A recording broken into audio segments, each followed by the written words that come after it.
everyone and welcome to my YouTube channel. In Python tutorial series, our today's topic is eval function. So what is an eval function and why do we use it? Let's understand.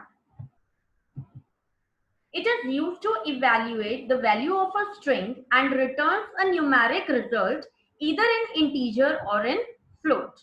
So what is the meaning of it? Let's understand this.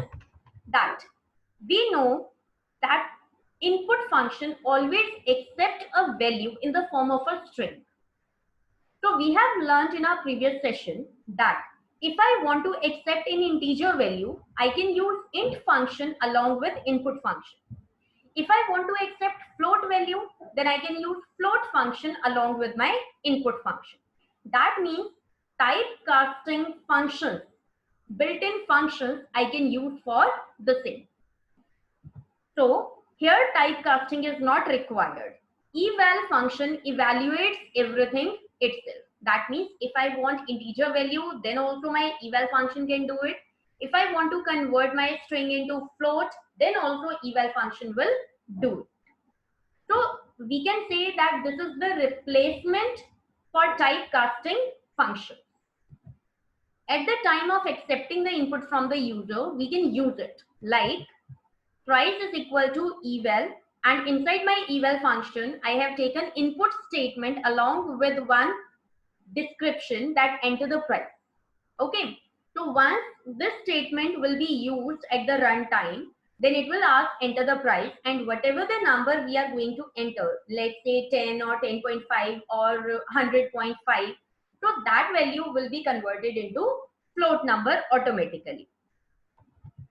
Similarly, if I want to accept the roll number, then also in place of int, I can use eval function. So what will happen if I'm going to enter any roll number like 1, 2, 3, 4, 5? So my eval function will convert it into the integer value. So here I need not to use type conversion functions like int, float, etc. So we have learned many functions like we can use int, float, complex, list, tuple, many more functions we can use for type conversion. Similarly, for accepting a list also, I can use eval. I need not to use my list function here, and same for tuple. So let's have a look at how can we do it. So here, as you can see that my this is my script mode and this is my interactive mode. So I have opened both the windows side by side for the better understanding. So here in my script mode, I am going to type one small program. Num is equal to input, and I'm going to accept a value. Enter the value, right? And this value I'm going to print as well, and I'm going to show it type also. So I have written, I'm going to print num also and its type. So let's run it. Press F5 key, or we can go on run, then click on run module. So it will ask me to save it. Click on OK. And then I am getting enter a value on interactive screen. So now I'm going to enter 23. So what is printed? 23, the value which I accepted, but the type is string, because my input function always accepts the value in the form of string. So whether I'm typing a number or an alphabet, everything will be considered as string. So I can do over here eval. If I'm using eval function over here, so what will happen? This 23 string value will be converted, will be evaluated as an integer, right? So let's see it. Press F5 key from the keyboard, again save it. Now I'm getting enter the value. I'm writing 23. Now my 23 is evaluated as an integer value with the help of eval function. So this is how my eval function works. So here I need not to use int type conversion function for the same. Similarly, if I want to accept any float number, so what can I do? I can enter over here 45.6. Now it will automatically get converted into float number. So my eval function has converted it into float number, because as soon as I am entering the value, my eval function is evaluating it. So if I'm entering the whole number, it will be considered as integer number. If I'm entering a float number, that means a number with a fractional part, then it will be evaluated as a float number. Another example we can take, press F5 key. Now I'm getting enter the value. So as I told you that we can accept the list also, and eval function will automatically evaluate it. So I'm going to accept 1, 2, 3, 4, 5. So this is my list, and once I'll press enter, what will I get? I'll get all the values which I have entered along with list type. I can show you one more example. Press F5 key. Now I'm getting enter the value, and I'm going to enter the tuple. So once I'll press enter, I'll get all the values along with tuple type. So eval is automatically evaluating everything. That's why we say that this is a substitution for all type conversion built-in function. Otherwise, I need to use list function to convert all the values in the list format. I need to use a tuple function to convert all the values into tuple. I need to use float function for float numbers, and I need to use int function for integer value. But all the works are done by only a single function by the name eval. So this is an advantage for us. I need not to think over anything that what type of value am I going to accept, but my eval function will do it automatically for me. Another example I can show you, F5 key. Now I am getting enter the value.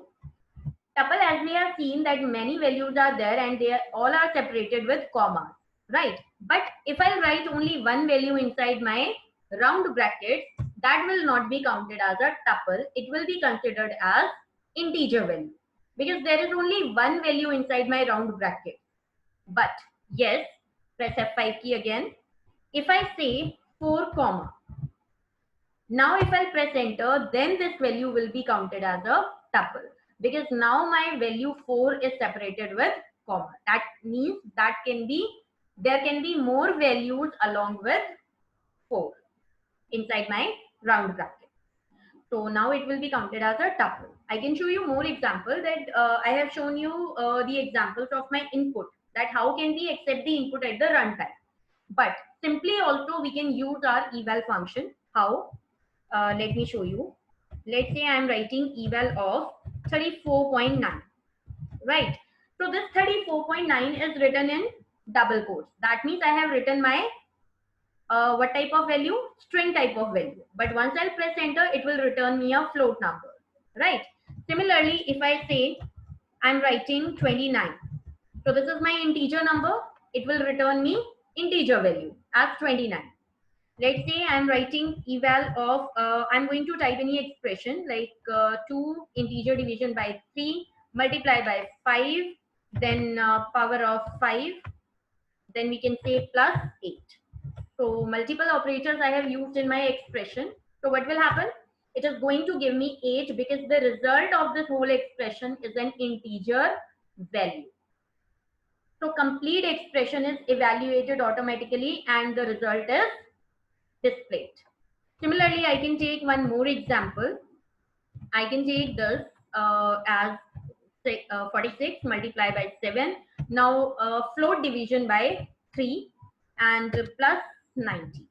Okay, so I have used over here because I used over there integer division. That's why I'm getting the value as integer. But here I have used my integer division operator also and float division operator also. So let's check now. Now I'll get the result as 90.0 because my float division operator never gives the result in integer number. It always gives an answer in float number. So as a result, I'm getting a float number. So this is how my eval function works. And do not forget it that we need not to use any type of type conversion function if it is not required, like int, float, list, tuple, complex, etc. But I can use eval function there. So I guess this is enough for the day. I will come with more information in my next tutorial. Keep watching, keep practicing. Till then, stay safe, stay happy.